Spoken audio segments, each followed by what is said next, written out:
Olá, bom dia, boa tarde, boa noite, sejam bem-vindos a mais um Minutos com o Espiritismo, com muita saudade de vocês. Hoje, com muito carinho, fui convidada pelo Carlos, o fundador do canal, para a gente estar juntos. Mas antes, eu quero dizer um toquinho para vocês.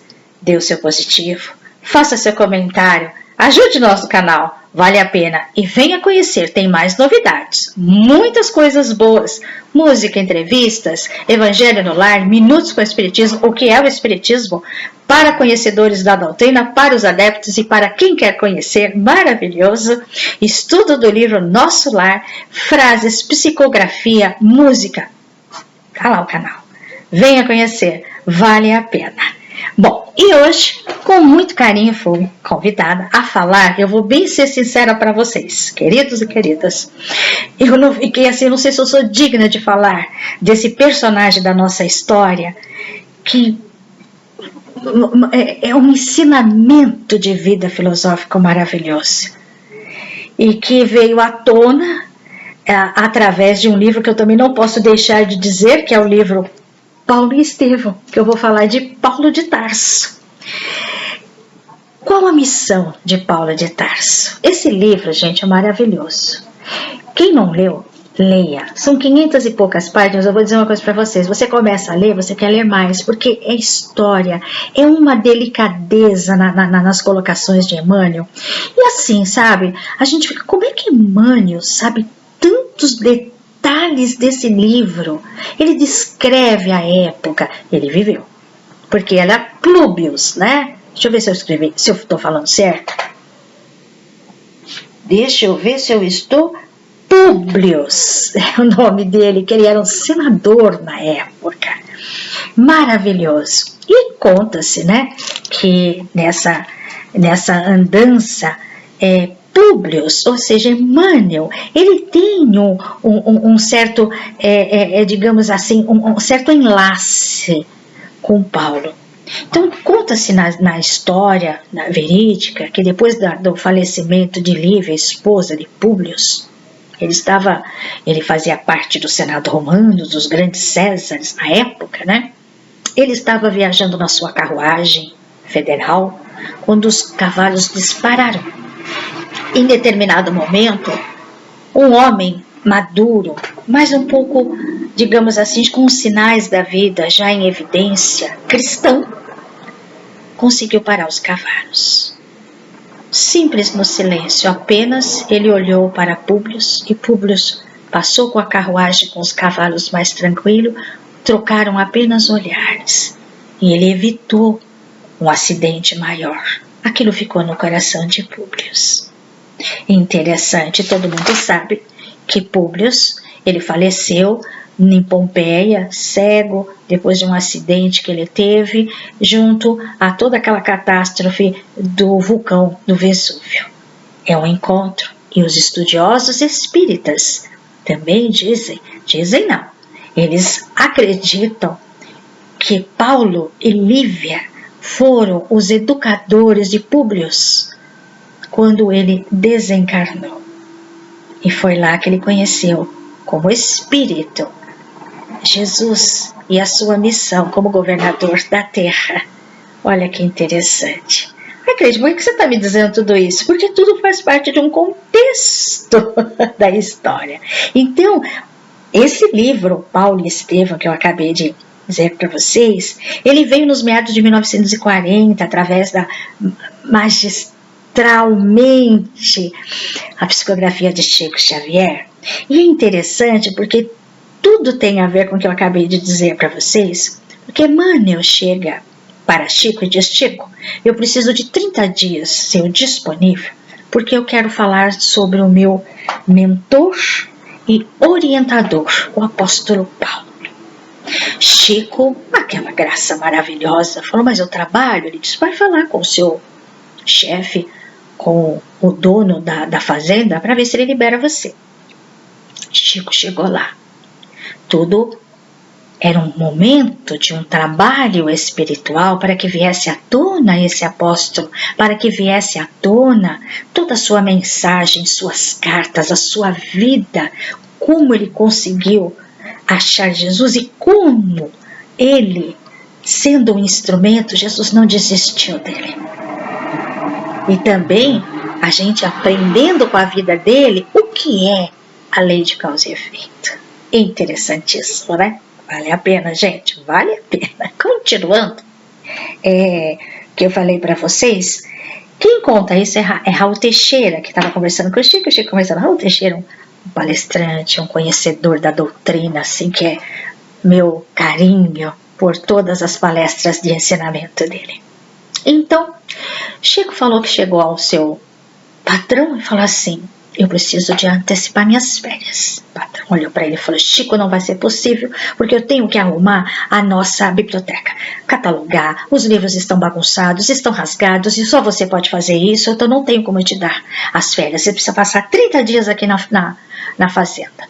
Chico aceitou 30 dias na fazenda, e nesse período que ele fazia, ele trabalhava até às 5h15 da tarde, das 5h15 da tarde até 1 da manhã, ele psicografava, datilografava, Emmanuel assinava.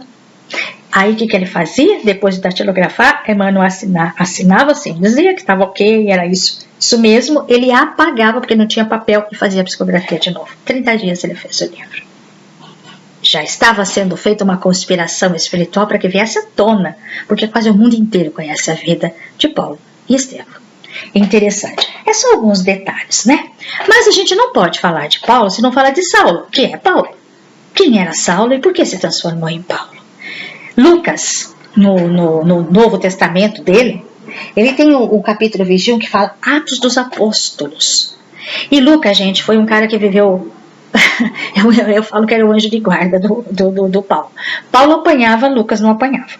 Paulo era preso, Lucas ia e voltava, entrava na prisão, conversava com ele e nada acontecia. Então era tão engraçado que se tivesse um lugar, todo mundo ia preso, menos o Lucas. Ele era assim como se fosse uma pessoa invisível, mas ao mesmo tempo foi o que mais ajudou Paulo a escrever, levava notícias, trazia, ajudava as pessoas através de Paulo. E ele que escreveu. Nesse capítulo, ele diz que, no capítulo 21, diz assim: na verdade, sou um homem judeu, cidadão de Tarso, cidade não pouco célebre na Cilícia. Tarso era uma cidade que ela era assim um ponto geograficamente estratégico maravilhoso para poder ir para os outros lugares, como Roma e tantos outros lugares, que Tarso hoje é a Turquia. E ela também era muito rica em mineral. Então eram muitas pessoas que gostavam daquele lugar, porque como ela tinha uma estratégia para ir tudo lá, o comércio era muito grandioso. Então ela tinha assim, ou digamos assim, era uma menina dos olhos de muitos, inclusive de Roma, que agregou-se, pegou Tarso e agregou-se a Roma, e aonde todos os moradores de lá iam ser cidadãos romanos. E há uma curiosidade dessa cidade, que é a cidade de encontro de Marco Antônio com Cleópatra. Através de César, ele tinha todo o apoio de César. O que ele fez? Ele fez do povo cidadão livres e principalmente livres de impostos. Então, ali o comércio judeu era grandioso. Por que eu estou dizendo isso? Porque Saulo e todos que moravam em Tarso passou a ser cidadãos romanos, que tinham livre acesso, e principalmente aqueles que tinham um poder financeiro grandioso. Saulo veio numa família, vamos dizendo assim, muito bem financeiramente. O pai Tecelão, que na época era algo maravilhoso. Então o que acontece dentro da educação de todos os judeus? A educação pela manhã e à tarde é aprender a profissão do pai. Tanto é que quando o Saulo se transformou em Paulo, ele trabalhou muito como tecelão para poder ter alguma coisa para sobreviver, porque ele renunciou a tudo, a riqueza. Aliás, renunciou não, né? Simplesmente deserdaram ele porque passou a ser cristão. Então, em todo esse sentido, a educação era grandiosa. Passando isso, o que aconteceu? Por Roma, como havia 3 universidades, Alexandria, Atenas e Tarso, eles pegaram Alexandria e Atenas, passou para Tarso. Isso significa que toda a educação de Saulo e de outros, e principalmente dele, era dos maiores mestres gregos da época. Era como se fosse a melhor faculdade do mundo. Era ele lá se formando. Olha só a intelectualidade dele. E além de tudo, ele tinha Gamaliel, que ele era, vamos dizer assim, o top de todos os sacerdotes que tinham acesso a todos os, digamos, a todas as escrituras, a todas as leis. E Saulo estava sendo preparado para substituí-lo. Era esse o objetivo, principalmente de Saulo, para substituir. Então ele teve um mestre equilibrado, ele teve os maiores educadores gregos. Gente, ele falava aramaico, latim, o hebreu, o judeu e todos os dialetos. Ele falava para o mundo todo naquele período.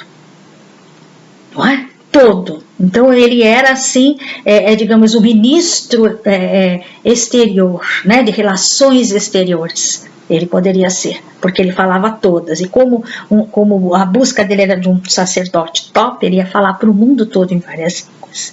Mas ele via toda a religiosidade dele de uma maneira exterior. Ele não conseguia ver aquela profundidade filosófica do ser. Ele via o do ter. Mas Jesus não desistiu dele. Ele tinha uma missão. Não desistiu. Colocou nele, para ele, o quê? O amor. Abigail. Abigail, ela era a irmã de Gesiel. Por vários motivos, Roma, eles dominavam tudo. Eles não eram de Tarso. Tiraram todas as suas propriedades, que eles eram agricultores de uma vida financeira boa. Tiraram deles. O filho, que era o Gesiel, foi preso. E a moça, por uma misericórdia de um soldado romano, né, eu estou resumindo a história, ele a libertou e ela voltou correndo para um casal amigos do velho pai, que ficou com eles e adotaram ela. Gesiel, o irmão, foi para a prisão.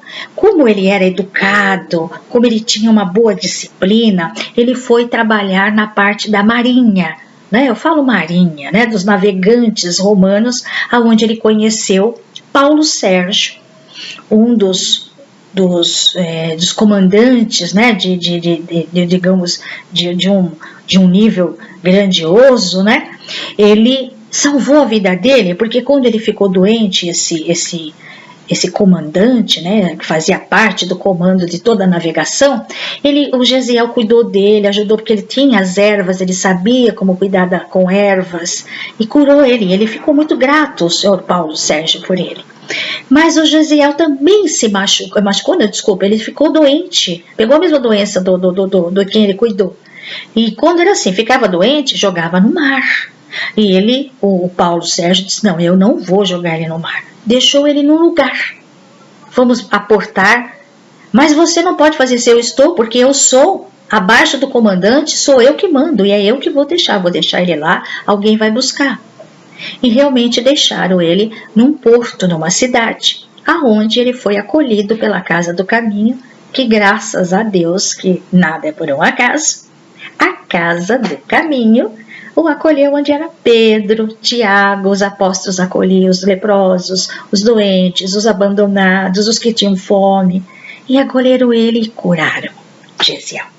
Gesiel começou a ter contato, porque Gesiel falava para sua irmã Abigail que ele via o Messias que estavam esperando, não ele de espada, mas ele trazendo amor, porque ele sentia no coração dele que Deus não era vingativo.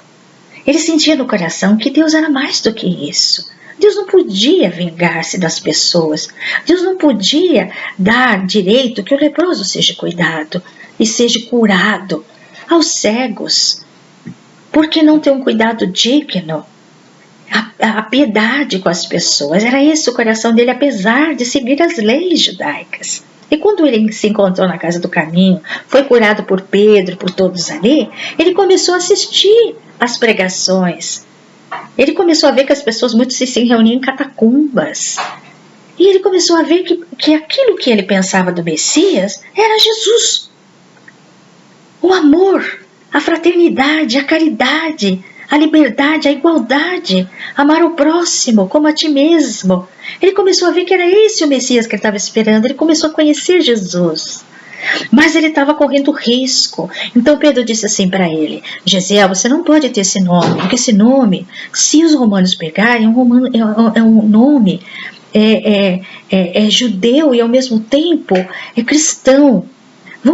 Eles vão olhar para você, porque a maior parte dos nossos nomes, nós vamos mudar para Estevão. É um nome grego. Eu acho que assim você pode passar desapercebidos pelos romanos. E ele assumiu Estevão. Jesus, mais uma vez, ajudando o instrumento dele chamado Saulo, deu os 2 presentes para ele. Primeiro foi Abigail, que por coincidência, e não é coincidência, é irmã de Josiel, que é o Estevão, transformou-se em Estevão. Porque esse casal que adotou ela conhecia a família de Paulo de Tarso e ele se encantou com a doçura dela. É uma mulher meiga, doce, falava dele do amor, falava para ele que ela acreditava no que o irmão dizia, e ele nem sonhava. O irmão dela era o Gesiel, que veio Estevão, que ela dizia, ele falava do Messias, e ele falava que não era assim. As leis tinham que ser cumpridas rigorosamente, porque eram leis de Moisés, mas ele via exteriormente, materialmente, ele viu ter, mas ela com toda aquela doçura tentava mostrar para ele. Mas Abigail pensava que o seu irmão tinha morrido, ela tinha esperança de encontrar. Mas Jesus colocou Abigail para ele, para ver se ele conseguisse tirar aquela couraça de força, né? De que tem que seguir as leis, não tem que ter flexibilidade, que se ele nasceu pobre, morre pobre, se nasceu com lepra, tem que morrer, tem que ir lá na caverna dos leprosos. Então, ele não tinha. E ele falava que Jesus era um impostor, ele estava violando as leis de Moisés, violando as leis de Deus, porque o que era rico tinha que ser rico, que era pobre tinha que ser pobre, e aquela coisa toda ele não conseguia enxergar. Aí,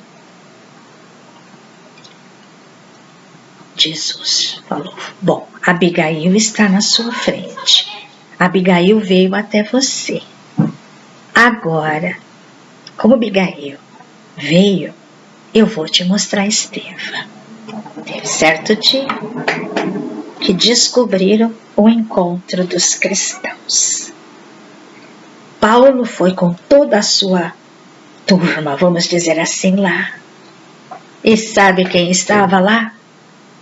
Estevão, pregando o cristianismo, falando de Jesus, falando da doçura do Mestre, da misericórdia com as pessoas, do amor ao próximo, da fraternidade, de que Deus era amor e misericórdia, que no reino de Deus não havia diferenciação de raça, de credo, social, que éramos iguais diante do Pai. Para Saulo foi um insulto grandioso. E ele tinha documentação que ele podia, digamos, como hoje tem aqueles decretos, como hoje chega um oficial de justiça e fala que tem que tirar todo mundo, tem que o pessoal ir embora, aquela coisa toda, e ele fez a mesma coisa. E de uma certa forma, não vou entrar em detalhe, acabou insultando o Estevão, que não revidou, mas ainda o coração dele endurecido, ele mandou destruir tudo. Apedrejaram as pessoas e um deles era Estevão, que foi apedrejado até a morte. Só que tinha um detalhe: ele não sabia que ele era irmão de Abigail. Quando Abigail soube, saiu correndo e viu o irmão naquele estado. Agora pensa comigo, ele olhando para Abigail, a mulher do amor da vida dele, junto com o irmão morto. Ela ficou muito sofrida, foi um sofrimento grandioso. Imagine como ele deve ter ficado, o amor da vida dele. Ele continuou o trabalho, já tinha sido feito, não tinha como. Ele descobriu depois, ele disse que ele não sabia. E Abigail, como doce, chorou muito, mas disse que ele tinha cumprido a missão dele. Ele levou o amor, ele levou a paz, e ele conheceu as palavras do Messias que ele esperava. Passaram-se um período, Abigail adoece. E Paulo chega até Abigail. Ela olha para ele e diz: eu estou indo. Eu estive com meu irmão ontem. Ele assusta dela falar sobre isso. E naquele instante ele vê Estevão. Ele vê o perispírito, como ele fala, aquele corpo sutil do irmão dela. E ele olha e ela fala: o meu irmão trouxe um recado para você. Diz que Jesus te ama e ele acredita em você. Ele acredita em ti. E parte para a pátria espiritual. Ele fica, vamos dizer, arrasado. Muito arrasado com a morte. Aquele sentimento de culpa dele começa a despertar um pouco, porque ele matou não só o irmão da mulher amada, mas sim vários cristãos, inclusive crianças. E ao mesmo tempo a amada dele. Porque Deus tirou a amada dele? É aquilo que ele mais tinha na vida. Mas ele disse que ele tinha uma missão. E a missão dele era ser aquilo que ele queria ser, o sacerdote top. Ele iria continuar. Ainda aquilo não foi o suficiente para que ele conseguisse se despertar. Mas aí, Jesus não desistiu. Ele trouxe um recado através de Estevão, que ele acreditaria em ti. Aí, vamos ter uma nova fase. É a fase de Saulo que vai ao encontro de Paulo. Fique conosco no Missão do Apóstolo Paulo. Qual é a missão dele? Parte 2. No Minutos com o Espiritismo. Que Jesus nos abençoe, abençoe o lares de vocês e muito obrigada por esses minutos em que eu possa estar na vida de vocês. Beijo no coração e até a próxima.